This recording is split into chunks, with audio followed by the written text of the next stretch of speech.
ən fantastiki 500 manat. Şaxta babaya məktubum var. Məktubda nə yazmısan? Anam yazıb. Sifariş verirlər Şaxta baba. Elə olur ki, o Şaxta baba məclisə gedə bilmir.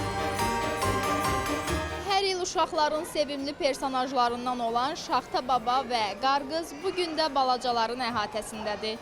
Yeni ilin sevinci, arzuları və hədiyyə həyəcanı isə ən çox uşaqların üzündə hiss olunur. Selin Şaxta babadan nə istəmiş? Qar kürəsi. Kula. Gətirdi. Bəli. Ailə sən Şaxta babadan nə istəmiş? Make-up. Labu.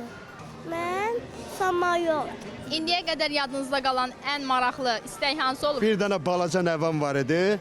Dedi Şaxta baba 5 ildə arzulayıram ki, qar qızı mənə verəsən. Qarqız, uşaqlardan bayaqdan soruşuruq ki, ən çox Şaxta babanı çox istəyirsiniz, yoxsa Qarqızı? Deyirlər Qarqızı çox istəyirik. Sizcə bunun sirri nədir? Mən həmişə soruşanda deyirlər ki, babanı çox istəyirik.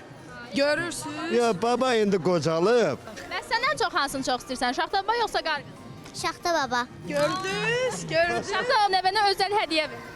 Özəl hədiyyə verəcəm. Onun hədiyyəsi hazır olacaq. Şaxta baba olmaq üçün xüsusi bir özəlliklər lazımdır, yoxsa hər kəs Şaxta baba ola bilər? Şaxta baba olmaq üçün birinci uşaqları sevmək lazımdır. Onları qayğısına qalmaq lazımdır. Onları dinləmək lazımdır, başa düşmək lazımdır.